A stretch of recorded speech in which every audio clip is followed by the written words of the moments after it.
నమస్తే, నేను Vamshi. Welcome to the point. పాకిస్తాన్లో హిందూ మహిళ అంటేనే ఎలా ఉంటారు ఏంటో అనే భయం మనకు కలుగుతుంది కదా.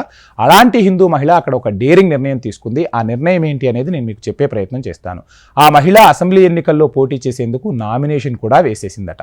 ఆమె ధైర్యం వెనుక మహిళల పట్ల నిర్లక్ష్యం, అణిచివేత వంటి సమస్యలపై ఆమె ఈ నిర్ణయం తీసుకున్నట్టు తెలుస్తుంది.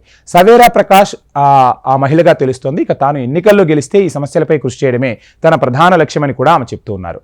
ఇక ఒక ఇంటర్వ్యూ ఇచ్చారు. తండ్రి ప్రకాష్ అడుగు జాడల్లో తను నడుస్తూ తన ప్రాంతంలో వెనకబడిన వారి కోసం పనిచేయాలన్నదే తన ఆకాంక్షని చెప్పుకొచ్చారు.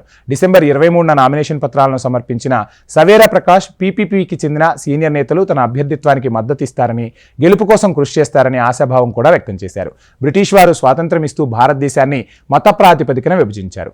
అప్పటి నుంచి పాకిస్తాన్ పాలన కోసం ఎన్నికలను నిర్వహిస్తూనే ఉంది.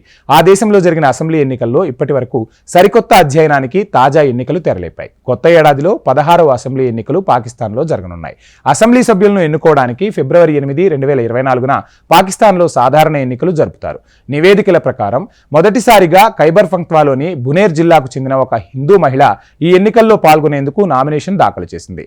ఆమె పేరే సవేరా ప్రకాష్. బునేర్ జిల్లాలో PK-25 జనరల్ సీట్లో పోటీ చేసేందుకు అధికారికంగా తన నామినేషన్ పత్రాలను కూడా సమర్పించింది.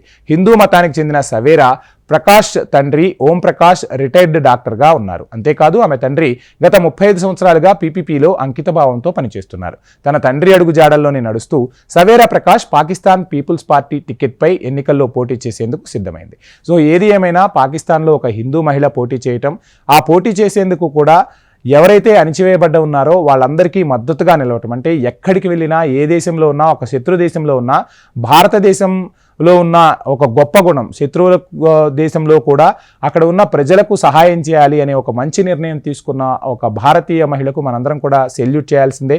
సో ఎన్నికల్లో ఆమె గెలిచి ఆమె ఏదైతే లక్ష్యం అనుకుందో ఆ లక్ష్యాన్ని నెరవేర్చి ఒక మంచి పాలనను అందించాలని మనమందరం కూడా కోరుకుందాం. సో ఇది ఇవాల్టి to the point. Please subscribe HM TV.